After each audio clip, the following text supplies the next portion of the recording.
बात चंडीगढ़ से खबर की। बीजेपी ऑफिस के बाद ब्लास्ट मामला। ब्लास्ट के दो मुख्य आरोपी गिरफ्तार हुए हैं। गुरतेज सिंह, अमनप्रीत सिंह को गिरफ्तार किया गया। रेवाड़ी से दोनों आरोपियों की गिरफ्तारी हुई है। हरियाणा एसटीएफ की मदद से आरोपी गिरफ्तार हुए हैं। पंजाब के मोरिंडा के रहने वाले हैं ये दोनों आरोपी। 5 आरोपियों को पहले ही गिरफ्तार किया जा चुका है।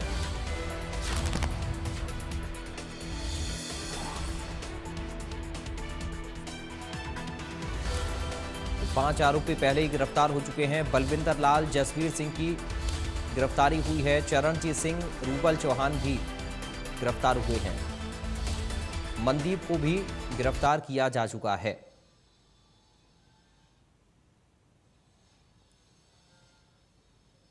तो बीजेपी ऑफिस के बाद ब्लास्ट मामले को लेकर यह अपडेट सामने आ रहा है।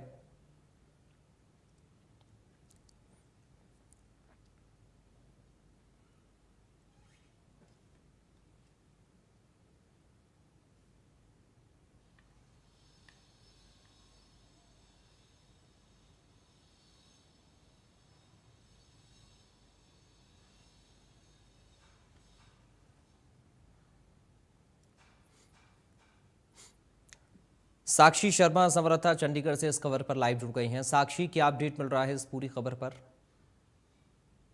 जी बिल्कुल, देखिए चंडीगढ़ के सेक्टर 37 स्थित जो पंजाब भाजपा का मुख्यालय है उसके बाहर ब्लास्ट मामले में पंजाब पुलिस ने फिलहाल 2 मुख्य आरोपियों को गिरफ्तार किया है। और सूत्रों के अनुसार आपको बता दें कि इसमें मोरिंडा के रहने वाले अमनप्रीत सिंह और गुरतेज सिंह शामिल हैं। और आरोप यह है कि अमनप्रीत सिंह ने बम फेंका था, जबकि गुरतेज सिंह ने इसका वीडियो बनाया था। और उनके पास से एक पिस्टल भी बरामद हुई है। हालांकि इससे पहले भी पुलिस 5 आरोपियों को गिरफ्तार कर चुकी है, जिसमें बलविंदर लाल उर्फ शम्मी, जसवीर सिंह उर्फ जस्सी, चरणजीत सिंह उर्फ चन्नी और रूबल चौहान और मनदीप उर्फ अभिजोत शर्मा शामिल हैं।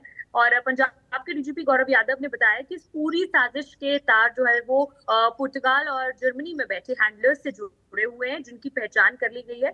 उन्होंने कहा है कि पाकिस्तानी खुफिया एजेंसी आईएसआई की जो पाकिस्तानी खुफिया एजेंसी के बारे में भी उन्होंने जानकारी दी। उन्होंने कहा है कि जो पंजाब में अफरा तफरी फैलाने की कोशिश की वजह से ये जो किया गया है, ये साजिश चीज के पीछे। और आपको बता दें कि बीते बुधवार 1 अप्रैल को ये पूरी घटना हुई थी, जब शाम को ये ब्लास्ट हुआ था लगभग 5 बजे। और मौके पर खड़ी इससे कई कारों के शीशे भी टूट गए थे और आसपास की जो दीवार है उन पर कई सारे छर्रों के निशान बन गए थे। और घटना की 2 वीडियोज लगातार वायरल हो रहे थे, जिसमें से एक व्यक्ति है ग्रेनेड फेंकता हुआ एक वीडियो में दिख रहा था, जबकि दूसरी वीडियो में 2 आरोपी जो है वो बाइक पर जाते हुए नजर आ रहे थे। वहीं सोशल मीडिया पर एक पोस्ट भी वायरल हुई थी, जिसमें हमले की जिम्मेवारी जो है वो खालिस्तानी संगठनों ने ली थी। और पुलिस लगातार इस पूरे मामले की तफ्तीश कर रही थी। और शुरुआती जांच में ये सामने आया था कि पूरा मॉड्यूल जो है वो पाकिस्तान की खुफिया एजेंसी आईएसआई से जुड़ा हुआ था। और इस नेटवर्क को विदेश में बैठे जो हैंडलर्स हैं वो चला रहे थे, जिनकी लोकेशन पोर्टुगाल और जर्मनी बताई जा रही थी। और जांच में ये भी सामने आया कि आरोपी एक संगठित नेटवर्क का हिस्सा थे, जिसमें अलग अलग स्तर पर कई लोग जुड़े हुए हैं और सभी लोगों को अलग अलग जो जिम्मेदारियां हैं वो दी गई थी। और पुलिस जांच में ये भी सामने आया है कि आरोपियों के पास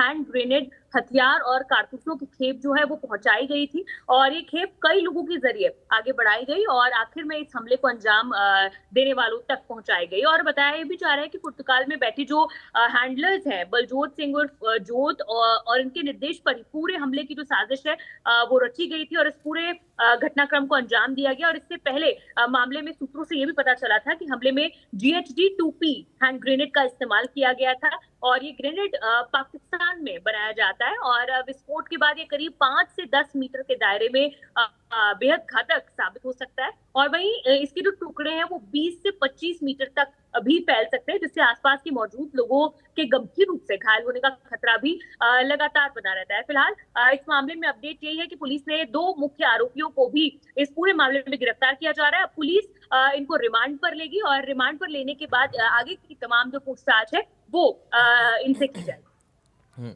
तो क्या साक्षी माना जाए कि सिर्फ दहशत फैलाना ही इन लोगों का मकसद था?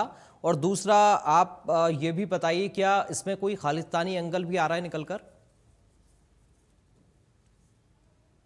जी बिल्कुल, देखिए जिस तरह मैंने आपको पहले भी बताया कि इसके तार जो है वो संगठित नेटवर्क से जुड़ रहे हैं। ये जो ग्रेनेड था ये पाकिस्तान में बनाया जाता है और इसके साथ ही जिस तरह खालिस्तानी संगठनों की तरफ से एक पोस्ट भी वायरल हुई थी जिसमें खालिस्तानी संगठनों ने इस हमले की जो जिम्मेवारी है वो भी उनके द्वारा ली गई थी। और फिलहाल इसके तार जो है जैसे पोर्टुगल, जर्मनी में जो हैंडलर्स बैठे हैं उनसे जुड़ रहे हैं। हालांकि पुलिस उन तक भी पहुंच गई है और उन्हें भी जो है कार्रवाई करने की उनके खिलाफ भी लगातार प्रयास और कोशिश जो है वो किए जा रहे हैं। फिलहाल जो लोकल मुख्य आरोपी थे जिन्होंने घटना को अंजाम दिया है, पुलिस उन तक पहुंची है। कुछ और अन्य लोगों को भी गिरफ्तार किया गया है और सभी फिलहाल पुलिस की गिरफ्त में है और एसटीएफ के साथ मिलकर इस पूरी कार्रवाई को अंजाम दिया गया।